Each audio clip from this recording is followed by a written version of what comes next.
Good morning mga kasimpogi! Ako si Bugoy. For today's video ay magluluto ako ng gulay na langka. Lalagyan ko rin ng gata dahil yung luto ko nakaraan ay diskarting paghuhumba. Pero bago yan, ako naman muna ay inyong samahan dahil aring regalo ng asawa ko ay ating bubuksan. Ari ay 360 tripod. Tamang-tama rin sa aking mga pagmimini vlog. Naawa na siguro ang asawa ko at lagi ang aking camera ay nakalapag. Yan naman ang gusto ko sa'yo. Sinusuportahan mo ako sa mga ginagawa ko. Pag ganyan ka ng ganyan, walang dahilan para ikay palitan, kaya hindi ako nagsisisi na ikaw ang aking pinakasalan. Talagang ako'y walang paglagyan dini ng saya. Kita nyo ga naman yan, wala nang kahirap-hirap sa pag-set up ng camera. Ang nakakatuwa pa dini, ari daw sana ay regalo niya sa akin nung aming anniversary. Na late la ang dumating at nga ngayon i-deliver, sakto pang ako'y nandidini. Kaya ang nangyari, aring regalo niya sa akin na tripod, ay di ayon, ako na rin ang nagbayad. Pero walang problema, kami na may mag-asawa, nakakatuwa din naman at ako'y kanyang naaalala. Ari gagamitin ko na,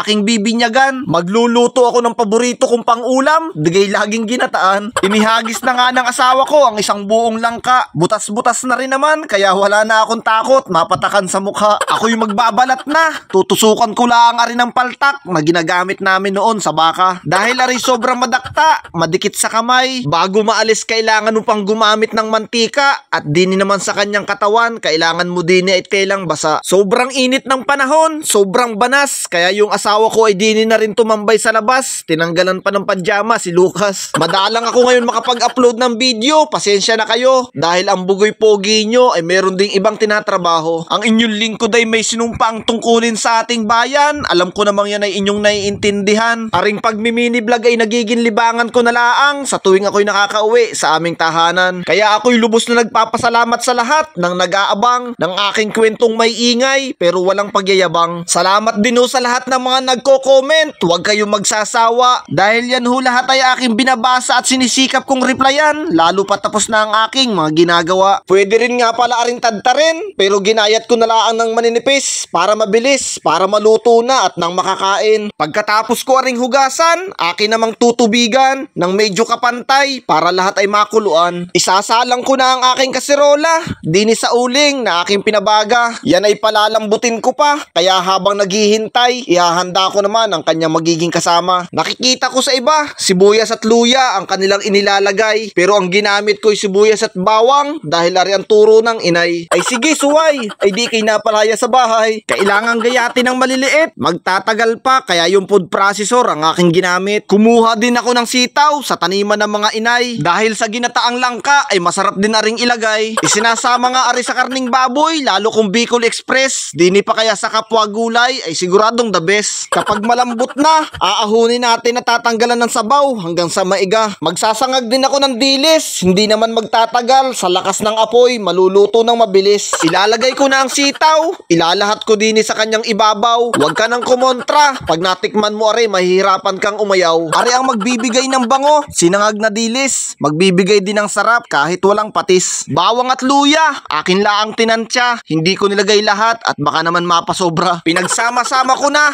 mga pampalasang Pinoy, kailangang madaliin dahil gutom na ang asawa ni Bugoy. Hahaluin ko na maganda para hindi mahilaw at sumabay sa pagkaluto aring inihabol kong sitaw. Hindi uso din sa amin ang tinatawag na padalawang piga, basta't lalagyan ko rin ang binili ko sa palengke, 3 gata. Palagi kong pinapaalala, hindi ako nagtataklob kapag ang gata ay nailagay ko na. Hahaluin ko lang hanggang sa magkuluan at manuot ang gata sa kasulok-sulukan. Pagkagarni ang pang-ulam, makakarami na naman ang kain. Mga ilang kilo na naman kaya ang madadagdag sa amin. Kami ay kakain na. Kasama ko din ang aking asawa. Ang aming anak naman ay kapit ng aking ina. Kung kayo na may walang ginagawa diyan, ako naman din inyong pasyalan. Ipagluluto ko kayo ng ginataang langka, basta't ako'y inyong machichimpuhan. Napakasarap naman kumain, kasama ang pamilya tapos may hinog na saging. Pagkagarni araw-araw, wala ka nang mahihiling. Ay siya, aring tatapusin ko na. At napakahirap kumain habang nagpapakyut sa harap ng camera. Sige ho, God bless sa lahat. Hanggang din na lang. Salamat ng